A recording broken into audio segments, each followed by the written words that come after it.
Di sebuah pantai sunyi yang jauh dari hiruk-pikuk kota, seorang nelayan tua hidup dalam kesederhanaan, ditemani suara ombak yang menjadi musik sehari-harinya. Tak pernah ia sangka, suatu pagi, laut yang biasa memberinya ikan, kali ini membawa sesuatu yang jauh lebih berharga, sesosok anak perempuan mungil, basah kuyup, dan hampir tak bernyawa. Kisah ini adalah tentang pertemuan tak terduga, misteri yang terkuak perlahan, dan cinta tanpa ikatan darah yang tumbuh di antara keduanya. Ombak telah mempertemukan mereka, namun rahasia di baliknya akan mengguncang segalanya. Fajar baru saja mengintip dari ufuk timur ketika kakek Rano mendorong perahunya ke bibir pantai. Angin pagi membawa aroma asin laut, namun pagi itu ada sesuatu yang berbeda. Ombak semalam begitu ganas, meninggalkan jejak puing-puing kayu dan rumput laut di pasir. Langkah kakinya yang renta terhenti ketika matanya menangkap sesuatu yang tergeletak di antara bebatuan. Awalnya ia mengira itu hanya boneka yang hanyut. Tapi saat ia mendekat, hatinya tersentak. Itu adalah seorang anak perempuan kecil, basah kuyup, dengan rambut kusut menutupi wajahnya. Tubuhnya kaku, kulitnya pucat, dan di pelukannya ada boneka lusuh yang juga basah. "Ya Allah," bisik kakek Rano, lututnya bergetar. Tanpa pikir panjang, ia memeluk tubuh mungil itu dan menempelkannya ke dada, mencoba memberikan sedikit kehangatan dari tubuhnya yang renta. "Nak, bangun, nak," suaranya lirih, nyaris tak terdengar oleh deru ombak. Hatinya diliputi rasa takut, khawatir kalau ia sudah terlambat. Dengan terburu-buru, ia membawa anak itu ke gubuknya yang berada tak jauh dari bibir pantai. Kakinya menjejak pasir basah, sementara pikirannya berkecamuk. Siapa anak ini? Dari mana ia datang? Bagaimana bisa ia terdampar sendirian di pantai sepi seperti ini? Begitu sampai di gubuk, kakek Rano menyalakan tungku, menghangatkan air, dan membungkus tubuh anak itu dengan kain tebal. Jemarinya yang keriput mengusap pelan rambut kusut itu. Meski matanya tetap terpejam, ada sedikit warna mulai kembali ke pipinya. Kakek menghela napas lega, meski rasa khawatir belum hilang. Ia mencoba bertanya, "Nak, siapa namamu?" Namun, tak ada jawaban. Hanya tarikan napas pelan yang terdengar. Boneka lusuh itu tetap dipeluk erat, seolah menjadi satu-satunya harta yang dimiliki anak itu. Melihatnya, kakek Rano merasa hatinya remuk. Anak sekecil ini, mengapa bisa sendirian di tepi laut? Sambil menatap wajah pucat itu, ingatannya melayang pada masa lalu. Ia pernah kehilangan cucu perempuan yang sebaya dengan anak ini bertahun-tahun lalu. Kehadiran gadis kecil ini seperti menghidupkan kembali rasa sayang yang terkubur dalam kesepian hidupnya. Angin dari luar masih membawa suara ombak yang bergemuruh. Kakek Rano menatap ke arah laut, seolah mencari jawaban. Apakah laut yang membawanya? Ataukah ada tangan jahat yang membuangnya ke sana? Semakin ia memikirkan, semakin banyak pertanyaan yang tak terjawab. Pagi itu, kakek Rano memutuskan satu hal, apapun masa lalu anak ini, ia tak akan membiarkannya kembali ke laut atau ke tangan orang yang mungkin telah menyakitinya. Ia akan merawatnya, melindunginya, seperti cucu kandungnya sendiri. "Mulai hari ini, kau anakku, nak," gumamnya pelan. Di luar, ombak terus datang dan pergi, membawa rahasia yang belum terungkap. Di dalam gubuk bambu itu, hangatnya api tungku dan pelukan seorang kakek tua perlahan menghidupkan kembali secercah harapan bagi gadis kecil yang belum membuka matanya. Dan disinilah awal dari kisah yang akan mengubah hidup mereka berdua selamanya. 3 hari berlalu sejak kakek Rano menemukan gadis kecil itu di pantai. Kini, tubuhnya mulai menghangat, pipinya tak lagi sepucat saat pertama kali ditemukan. Namun, ada satu hal yang tak berubah, ia belum mengucapkan sepatah kata pun. Setiap kali kakek mencoba bertanya, "Siapa namamu, nak? Dari mana kau berasal?" Ia hanya menunduk, memeluk bonekanya erat, dan matanya berkaca-kaca. Seolah setiap pertanyaan adalah pintu menuju kenangan yang ingin ia kunci rapat-rapat. Warga desa mulai memperhatikan kehadiran anak itu. Beberapa ibu-ibu yang lewat di depan gubuk kakek Rano berbisik-bisik, katanya dia datang bersama badai, siapa tahu pembawa sial. Bisikan itu menusuk telinga kakek Rano, tapi ia tak menghiraukannya. Suatu sore, kakek mengajaknya duduk di pinggir pantai. Angin sepoi-sepoi mengibaskan rambut kusutnya. Kalau kau tak mau memberitahu namamu, bolehkah aku memanggilmu Lira? Tanyanya dengan senyum hangat. Gadis itu mengangkat wajahnya sebentar, lalu mengangguk pelan. Nama itu terinspirasi dari suara ombak malam badai itu, yang bagi telinga kakek Rano terdengar seperti memanggil, Lira, Lira. Sejak saat itu, nama itu menjadi identitas baru yang melekat pada gadis kecil itu. Malam hari, Lira sering terbangun sambil menangis tanpa suara. Peluh membasahi dahinya, dan matanya menatap kosong ke dinding gubuk. Setiap kali kakek memeluknya, ia merasakan tubuh mungil itu bergetar, seolah sedang mengingat sesuatu yang menakutkan. Pada hari keempat, saat kakek sedang menjemur jala, ia melihat Lira berdiri di tepi pantai, memandang laut dengan tatapan dalam. Boneka lusuhnya ia peluk erat, dan sesekali ia menoleh ke arah hutan bakau di ujung pantai, seperti sedang diawasi. Kakek sempat merasa bulu kuduknya berdiri. Ia menyapu pandangan ke arah hutan bakau, dan untuk sepersekian detik, ia yakin melihat bayangan seseorang berdiri di sana mengawasi mereka. Namun saat berkedip, bayangan itu sudah hilang. Sejak hari itu, kakek mulai lebih waspada. Ia menutup pintu gubuk lebih awal setiap malam, dan memastikan Lira selalu berada di dekatnya. Dalam hatinya, ia berjanji tak akan membiarkan siapapun mengambil gadis kecil itu darinya. Meski belum tahu siapa Lira sebenarnya, kakek mulai merasa bahwa gadis ini datang bukan karena kebetulan. Ada rahasia besar yang tersembunyi di balik diamnya, dan laut yang membawanya ke pantai ini mungkin menyimpan jawabannya. Malam itu, angin laut bertiup lebih kencang dari biasanya. Atap rumbia gubuk kakek Rano bergoyang, mengeluarkan suara berderit. Lira tidur meringkuk di tikar, boneka lusuhnya tergenggam erat. Kakek duduk di sudut gubuk, mencoba memperbaiki jala yang sobek. Tiba-tiba, dari sela papan kayu yang menjadi dinding, ia melihat kilatan bayangan bergerak cepat di luar. Sekilas, seperti seseorang sedang berjalan mengitari gubuknya. Jantung kakek berdegup lebih cepat. Ia menatap Lira yang masih terlelap, lalu berdiri pelan-pelan. Kakek membuka pintu gubuk sedikit. Suara deru ombak bercampur dengan desir angin malam. Di kejauhan, di tepi hutan bakau, ia melihat sosok tinggi berbaju hitam berdiri mematung.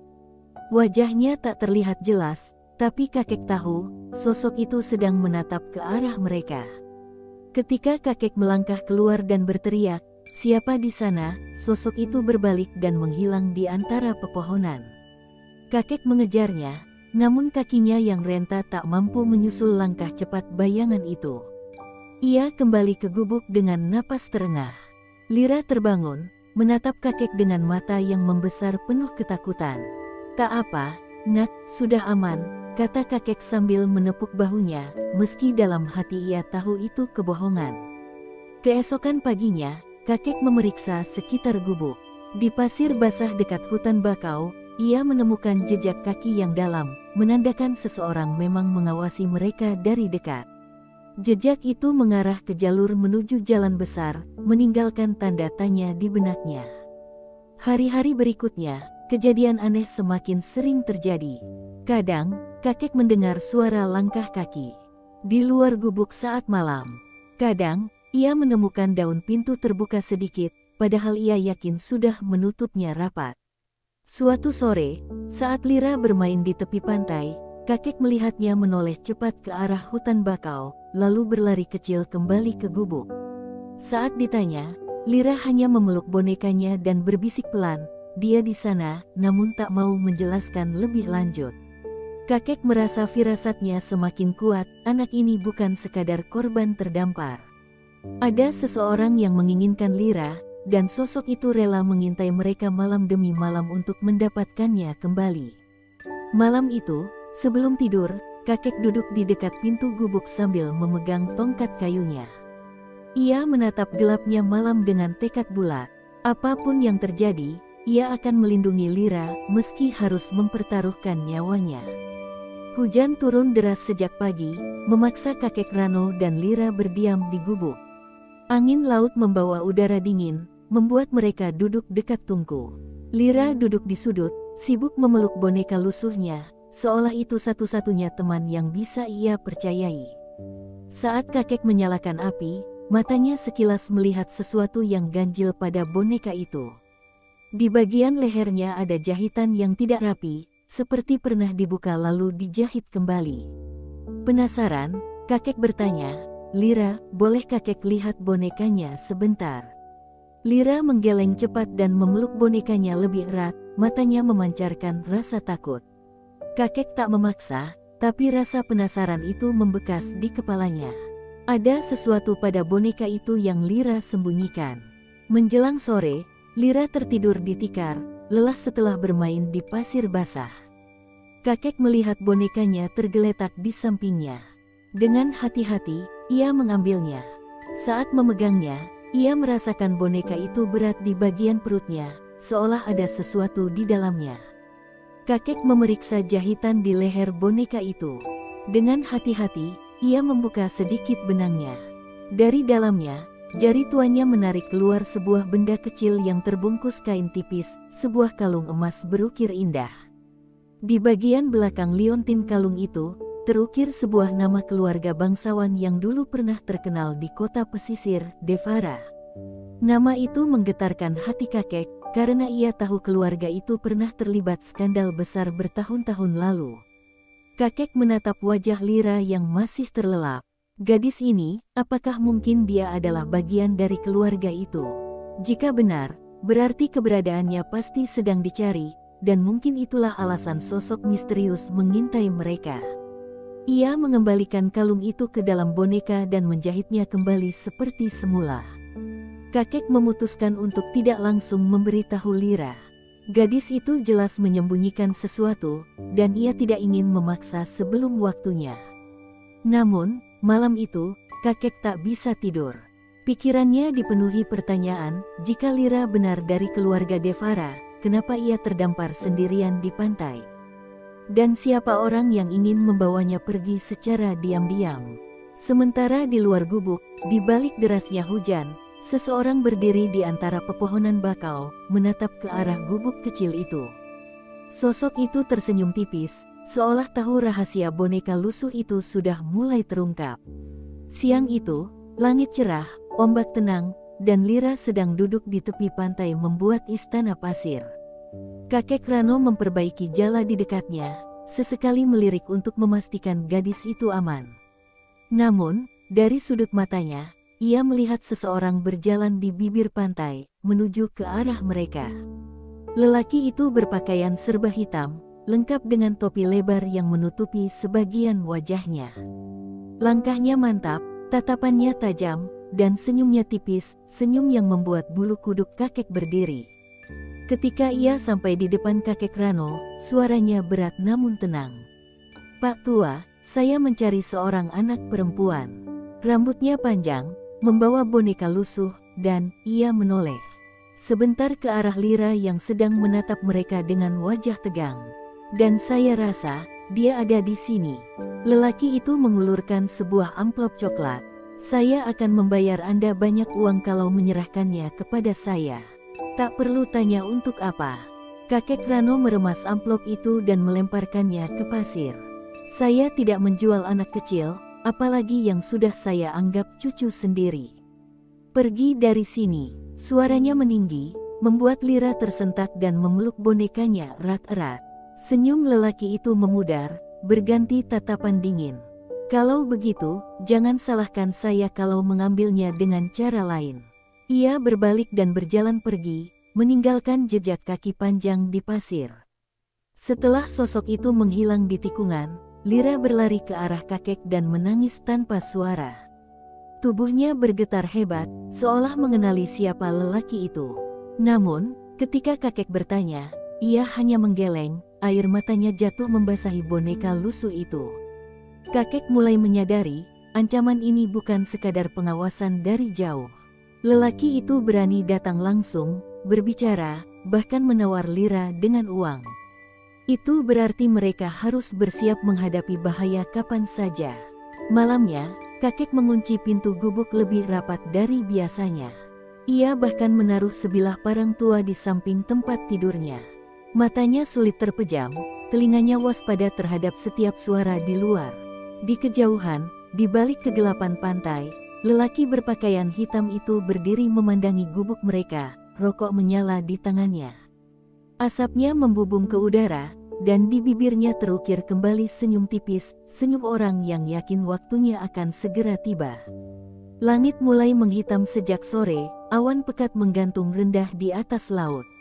Angin bertiup kencang, membawa aroma hujan yang menusuk hidung.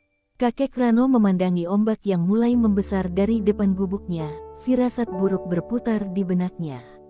"Lira, kita di dalam saja, nak," ucapnya sambil menuntun gadis kecil itu masuk. Namun, tatapan Lira gelisah, seperti ia merasakan sesuatu yang lebih dari sekadar badai. Hujan turun deras, mengguyur atap rumbia hingga mengeluarkan suara keras. Angin memukul-mukul dinding gubuk, membuatnya berderit. Kakek Rano sedang menutup celah-celah pintu ketika ia mendengar suara lain, suara langkah kaki, tertelan deru hujan. Pintu gubuk tiba-tiba terbuka lebar, diterjang angin dan sosok lelaki berpakaian hitam berdiri di ambang pintu, basah kuyup, namun tatapannya tajam. "Aku sudah bilang, aku akan mengambilnya," katanya dingin. Kakek Rano meraih parang tuanya. "Keluar dari sini sebelum aku." Belum sempat ia selesai bicara, lelaki itu mendorongnya hingga terjatuh ke lantai. Dalam sekejap, ia meraih Lira yang menjerit tanpa suara, memeluk bonekanya erat-erat. "Lira!" teriak kakek Rano, berusaha bangkit, tapi lututnya terasa lemah. Ia mencoba mengejar, namun lelaki itu sudah melompat keluar, menembus hujan dan berlari ke arah hutan bakau. Dengan napas tersengal, kakek Rano berlari sekuat tenaga, hujan mengaburkan pandangannya. Petir menyambar di langit, menerangi sosok penculik itu yang menggendong Lira di bahunya. Air hujan bercampur dengan air mata di wajah kakek, namun ia tak peduli. Di tengah jalan setapak yang licin, kakek Rano hampir terjatuh, tapi ia terus memaksa kaki tuanya bergerak. Jarak mereka semakin dekat, hingga ia hampir bisa meraih ujung baju lelaki itu. Namun, ombak besar dari muara bakau tiba-tiba menghantam, membuat keduanya terpisah oleh genangan air yang deras. Lelaki itu berhasil menyeberang lebih dulu, menghilang ke dalam kegelapan malam. Kakek Rano terjatuh di lumpur, tubuhnya gemetar, bukan hanya karena dingin, tapi juga karena rasa kehilangan yang menyesakkan dada. Di tengah badai, suaranya pecah, memanggil nama gadis kecil itu, Lira. Namun hanya angin dan petir yang menjawab. Badai sudah reda ketika fajar menyingsing, tetapi hati kakek Rano masih diliputi kegelapan. Ia tidak tidur semalam suntuk, hanya duduk di tepi pantai, menatap ke arah hutan bakau, menunggu sebuah tanda. Saat sinar matahari mulai menembus pepohonan, kakek melihat sesuatu tersangkut di akar bakau, potongan kain hitam yang sobek. Ia meraihnya, mengenali teksturnya, mirip dengan pakaian lelaki yang menculik Lira. Dengan tekad bulat, kakek mengikuti jejak itu. Bekas pijakan kaki masih terlihat samar di tanah basah, menanjak menuju jalur setapak yang jarang dilalui, hingga akhirnya membawa kakek ke sebuah tebing tinggi yang menghadap laut. Di puncak tebing itu berdiri sebuah rumah besar tua, dengan pagar besi berkarat dan dinding batu kelabu. Rumah itu tampak seperti peninggalan masa lalu, namun jelas masih berpenghuni, ada asap tipis mengepul dari cerobongnya. Kakek bersembunyi di balik semak, mengamati dari kejauhan. Ia melihat dua pria berbadan kekar menjaga pintu depan, masing-masing membawa senjata panjang. Saat kakek mencoba mencari celah, ia melihat sekilas seorang perempuan bergaun mahal berjalan di beranda rumah. Rambutnya disanggul rapi, wajahnya dingin. Di pelukannya, ia menggendong Lira, yang terlihat pucat dan diam, seperti kehilangan nyawa di matanya. Darah kakek berdesir. Siapa perempuan itu? Apakah dia ibu kandung Lira, atau seseorang yang ingin memanfaatkannya? Ingatan tentang nama Devara di kalung Lira tiba-tiba terasa semakin relevan. Kakek memutuskan untuk mengendap lebih dekat melalui sisi tebing yang curam. Jalannya licin dan berbahaya, tetapi ia berhasil menemukan jendela kecil di lantai bawah yang terbuka sedikit. Dari celah itu, ia mendengar percakapan samar. Kita harus segera mengumumkan bahwa anak itu kembali. Tapi sebelum itu, pastikan dia lupa segalanya tentang tempat dan orang yang pernah menolongnya. Suara perempuan itu terdengar tegas, dingin, dan penuh kendali. Kakek mengepalkan tangan. Ia kini tahu, Lira berada di tengah permainan besar yang melibatkan keluarga berkuasa, dan waktu yang ia miliki untuk menyelamatkannya semakin sedikit. Di kamar besar beraroma wangi mawar, Lira duduk di kursi empuk, memandangi boneka lusuhnya yang kini tergeletak di meja. Seorang perempuan bergaun mahal, yang dipanggil orang-orang sebagai Nyonya Devara, duduk di hadapannya, senyum tipis menghiasi wajahnya. Lira sayang, mulai sekarang, kamu tak perlu lagi mengingat orang tua yang menampungmu di pantai itu. Dia bukan siapa-siapa bagimu, ucap Nyonya dengan suara lembut namun penuh perintah. Lira menunduk, diam. Dalam hatinya, ia merasa seperti ada kabut tebal menutupi ingatan tentang pantai, gubuk kecil, dan suara hangat kakek Rano yang selalu memanggilnya Nak. Namun setiap kali ia mencoba mengingat, kepalanya terasa nyeri. Seorang pria tua berkacamata, mungkin dokter atau semacamnya, mendekat dengan sebuah alat kecil berkilau. Kita akan membantumu, Nak, supaya kamu lupa semua yang membuatmu sedih, katanya. Mata Lira terbelalak ketakutan. Sementara itu, kakek Rano bersembunyi di gudang kosong dekat pagar belakang rumah. Ia telah mengamati pergerakan penjaga, menghitung waktu pergantian mereka. Parang tuanya terselip di pinggang, namun ia tahu kekerasan bukan pilihan terbaik, dia harus membawa Lira keluar tanpa luka. Lewat celah papan gudang, ia melihat seorang pelayan membawa makanan ke kamar di lantai atas. Di baki itu, ada secangkir susu hangat. Pikiran kakek langsung memutar rencana, pelayan bisa menjadi celah masuknya. Di dalam rumah, Nyonya Devara berdiri dan berjalan ke jendela, menatap laut. Kamu akan tinggal di sini, Lira. Selamanya. Karena di luar sana, hanya ada orang-orang yang ingin memanfaatkanmu, katanya. Suaranya terdengar seperti kebenaran, tapi terasa seperti jerat. Lira menggenggam boneka lusuhnya dengan erat, tanpa sadar jarinya menyentuh jahitan di leher boneka itu.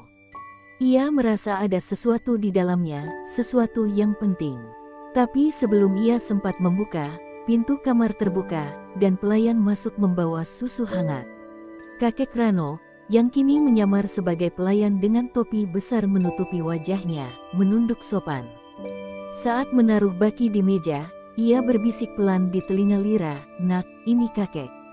Jangan takut. Mata Lira langsung berkaca-kaca, ingatan yang terkunci mulai merembes keluar. Namun kakek mengangkat jarinya ke bibir, memberi tanda agar ia diam. Malam ini, badai baru akan datang, badai yang akan membawanya pulang. Malam itu langit gelap tanpa bintang. Angin laut membawa aroma garam dan basah, membuat seluruh rumah di atas tebing terasa lebih dingin dari biasanya. Kakek Rano, masih dalam penyamaran pelayan, bergerak cepat menunggu momen yang tepat.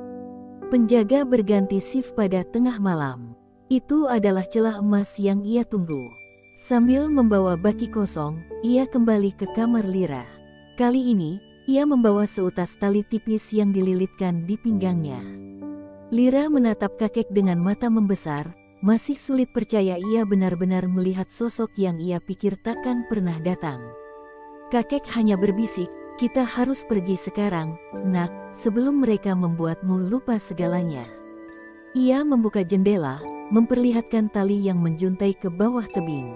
Ombak mengamuk di bawah sana, tapi di sisi kiri ada jalur batu menurun menuju pantai. Kakek menurunkan Lira terlebih dahulu, memastikan gadis itu memegang tali dengan kuat. Namun, sebelum kakek sempat turun, pintu kamar terbuka lebar. Nyonya Devara berdiri di sana, gaunnya berkibar diterpa angin malam. Jangan berani membawanya. Suaranya menggema, diikuti dua penjaga yang berlari masuk. Kakek tak punya waktu berpikir panjang. Ia melompat ke tali, menuruni tebing secepat mungkin.